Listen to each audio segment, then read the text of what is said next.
This video is part 2 for our scraps weaving project, so let's get started.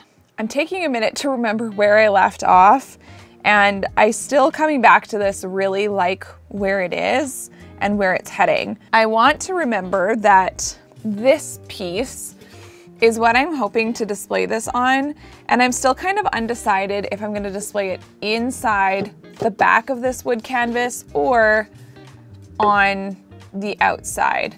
The one thing about doing it on this side is I don't love the way that the corners are finished. I think they could be a little bit cleaner, which I could probably achieve with some sanding, but I don't know if I'm going to want to sand.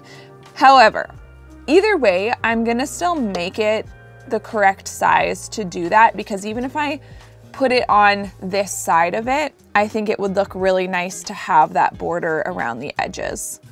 So that's all good. It almost looks like it could use a sand on this side too, to be honest, but we'll see where we're at. So I ended off with this little blue section. So next I need to do some white. This is my tabby yarn. So once I do a whole row of the raya knots and this tufting essentially, I'm going to do plain weave over top of that. So we're gonna do a little bit of white, and then I need one more color right there, which could be probably pink. Okay, we'll start with the white. As I'm working on this, it is somewhat random, but also not. And the reason I say that is just because I am looking out for things I can repeat. So we are gonna be repeating obviously the different color tufts, but in addition to that, even where you see, for instance, the white sections, you can see that basically every white section is gonna include some white string, but then also some more like fluffy parts. And this just is going to create cohesion and a design repeat so that it's not all different and then it doesn't feel like it goes together. Hopefully that makes sense. So I'm finding some pieces that I want to include in this little bundle. I'm gonna put that one over here.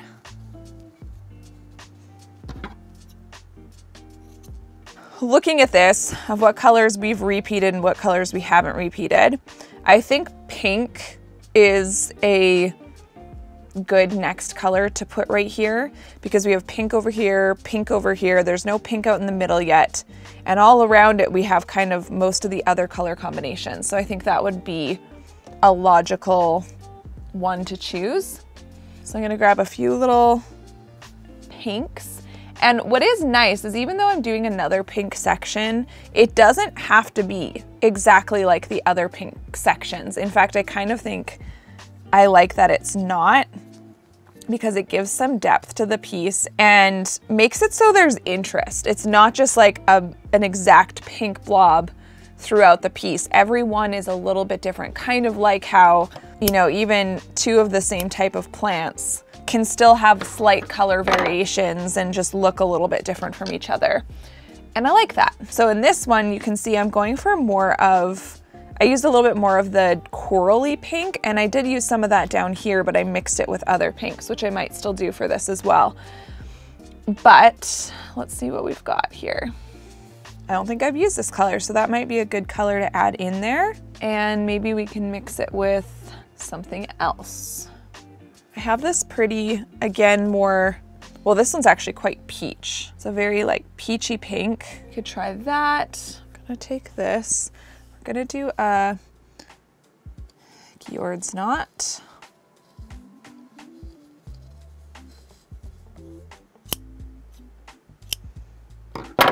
I'm gonna go back to my tabby now just because I haven't done any over here. It's kind of better if it's all just really nice and straight, but it also, with how tight this piece is, isn't really going to matter too much. So I'll go back this way. And then when I do my next row of knots over top of this, I'll go all the way to the end. So I need to do a little bit of white right here. I'm gonna do a similar combo to the last section of white.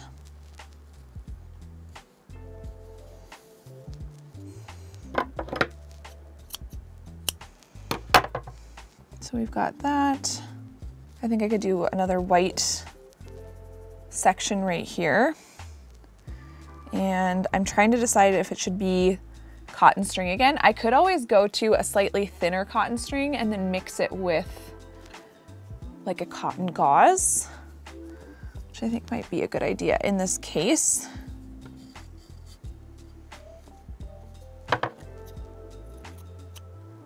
All right, now we need to add to this pink section because right now it's very small. So we're gonna pick through this again and find some more pink. There's this silk ribbon that's really pretty to add some shine. Ooh, but I also have this more peachy version and we are kind of going for like a lighter pink right here. So maybe that would be a better choice. And then what can I pair with that? There's this. This is a very light pink though, so I'm thinking that might be too light, and because this is really light, I think this would be better paired with a darker pink, just because when we surround it with white, I don't want this to disappear and just look like it's more white. So maybe this pink. Let's try that. I have a little bit of teal mixed in with this piece of silk, which I don't love. So I think I will, let's see here. I think I'm just gonna trim this section off of it.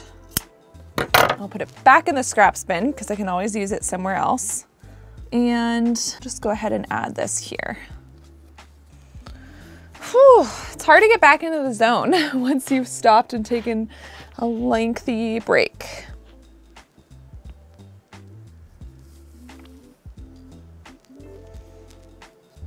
I like that one.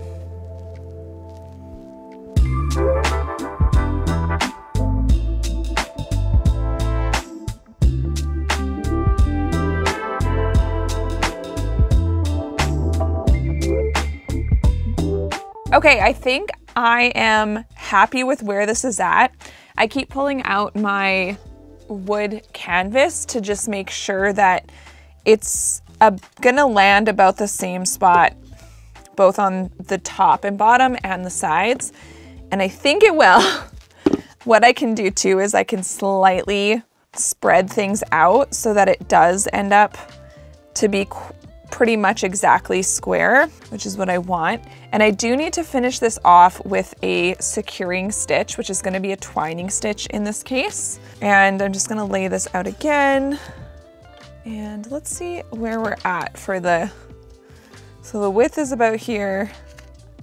So it is a little bit wider than it is long. I can always trim off the side slightly. It's pretty dang close. I was happy with where the colors ended up, which is why I didn't want to do a whole nother row, because a whole nother row is quite a bit more and I want to leave it here. So first I'm going to just clean up some of this stuff. I'll leave out a piece for my twining stitch of this chunky yarn. We're just going to put everything back. I can't tell you how convenient it is to finally have all of my scraps nice and organized, because it just made this project so much easier and less intimidating, because I didn't have to like dig too much for what I needed. And then once I'm done the project, right now, it's easy to just kind of put everything in the spot that it should be. That's everything there. All right, so I want to finish this off with a twining stitch. So I'm going to be doing a row of plain weave and then I'll do the twining stitch over that row. All right, so I have my twining stitch in, so I'm ready to flip over my loom and tuck in these ends. And I think I'm gonna need to clean up my table a bit before I do that. So we'll take off the tape. The back actually looks kind of neat. I kind of like it. Not that I would ever switch what I just did to being the back, but I do think there's something cool about the way that all this looks. So when I tuck in ends, I like to use just like a plastic yarn needle when it's not too tight. Sometimes I use the metal ones, but the plastic ones are handy too. And for this one, you know, since I'm gonna be putting this on a piece of wood, I'm not gonna be too precious with how I tuck these ends in. I'm probably just gonna knot them. So that's a single knot, and then I could just do another knot. Because the front of this piece is just so bulky, you're really not gonna notice any extra bulk in the back. It won't show because there's just a lot going on in the front. So I'm gonna just trim that off just like that. So I'm leaving it really simple. Now, if I was doing a piece where you were going to see the back, so a regular wall hanging where someone could sort of turn it around, I do like to make the back as neat as I can. Personally, obviously you can do it however you like. I just know that when you spend a lot of time on the front of your piece, you do want to make sure the back looks nice as well, if you're going to see the back. Now I need to decide exactly what I'm doing when I take this off. A good idea, even though I have a twining stitch, would be to knot all the warp strings, and hopefully what I can do if I knot them is I can actually cut them really short and not have to tuck them in. Tucking them in isn't gonna be the most fun in this particular piece because I didn't do a ton of plain weave on each end. So my thoughts are that would be a good way to do it. The other thing I need to think about is the sides. So right now, you can see that the way that it's sticking out, we have quite an uneven line. So I might want to straighten that out before I take it off the loom, just because trimming this up while it's still under tension is going to be a bit easier. So I could start out kind of small and just trim things up a little bit to see what I think. And then floof it out again just to see if there's anything sticking out a lot further than others. I'm not entirely sure I want this to be perfect on the edges. That might have to be decided off the loom. There's something kind of nice though about making the edges look a little more tidy. Yeah, I do kind of like that. It looks cool this way too, but I think because my piece was a little bit wider than it was long, this kind of also helps me cheat it so that it's a little bit more square. And now the other thing I can do as well, so if I show you kind of from the side, we can see that there's little things sticking out further than the rest. And while I don't want this piece to be perfectly even, similar to the sides, I do want it to be not obviously incredibly thick in some places and really thin in others. So if I sort of try to comb it out with my fingers, I can get those pieces that are quite a bit longer sticking out further and just trim them a little bit so they sit more evenly with the rest of the piece. You can see this one sticks out quite a lot. If you tip your loom when you're trimming these things, it makes it a little easier to keep the tiny little bits off of the piece so you're not just making it really dusty. So you can see even now, just with those few little trims, it looks more tidy, but it still has that organic feel of it not being perfect. Okay, currently happy with where this is at. I wish I left these bits a little longer because I really want to make sure that, you know, when it's laid out, we're not seeing the knots of the warp that are going to be added in. Now I'm pulling out the cardstock and I'm going to just 2 by 2 take off the warp strings and tie them in an overhand knot. This might be a little easier if I tip it over and tie them like this. So I'm gonna go ahead and tie all those overhand knots. The nice thing about an overhand knot is that it's not going to slip out of itself. Since I did overhand knots, I can cut these pretty short. I'm not gonna cut them all the way off because you never wanna get too close to the knot, because if you do that, it could slip out.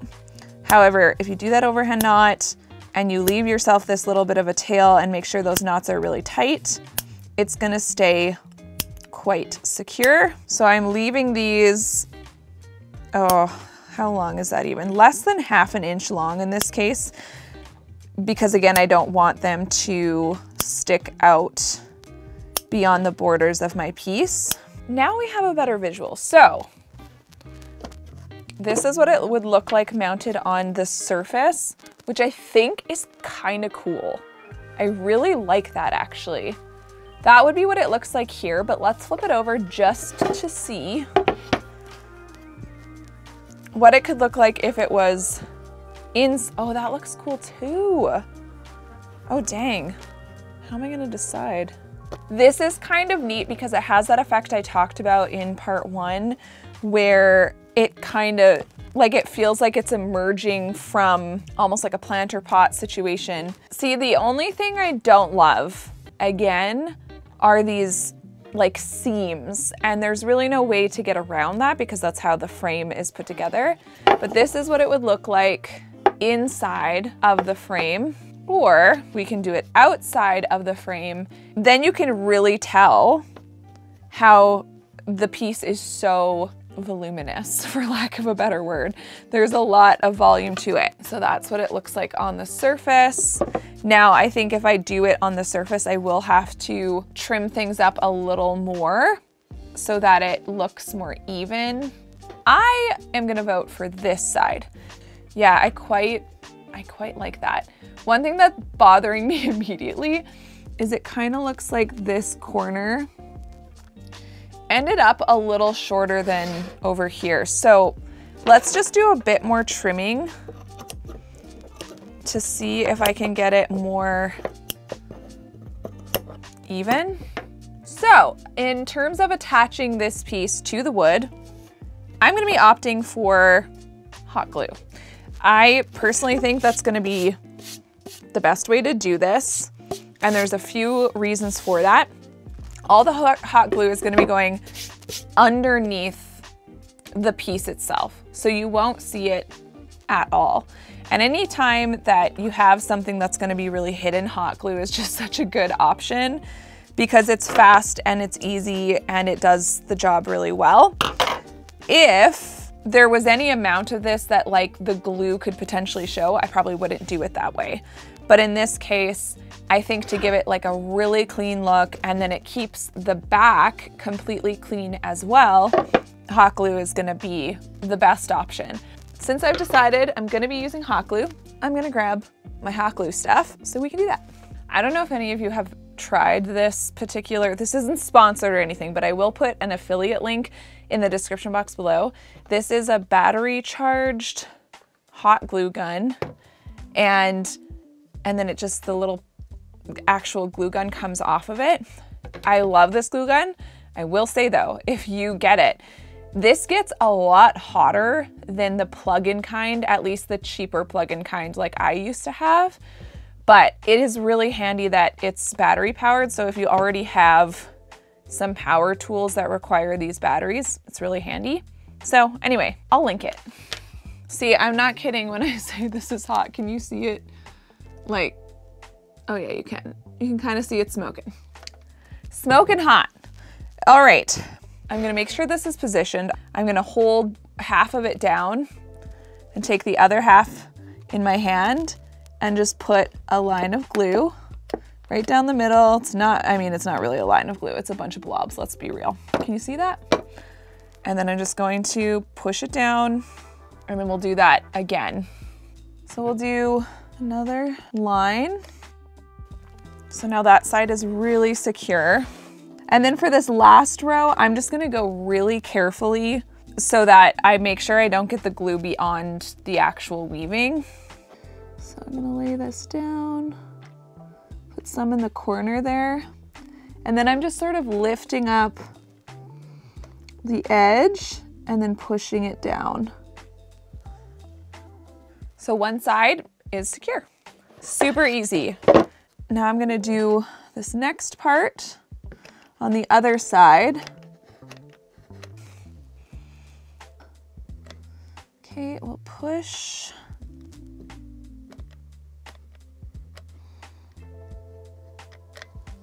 So now is gonna be the final trim. I'm gonna for sure go around the edges just to make sure nothing is sticking out way beyond where I want it to. I'm kind of letting, so the middle is kind of sticking straight up, but the edges I kind of want to fall out toward the edges and not sit straight up so that we're hiding the edges of our piece. And again, I don't want to be too precious about the edges because I do want to keep some of that quality of, what do you call it? Just organic texture. But anything that's super, super long, I do want to trim a little bit so that it doesn't look messy. I want it to be kind of perfectly imperfect, for lack of a better term. I'm all done, so let's have a look at the finished piece.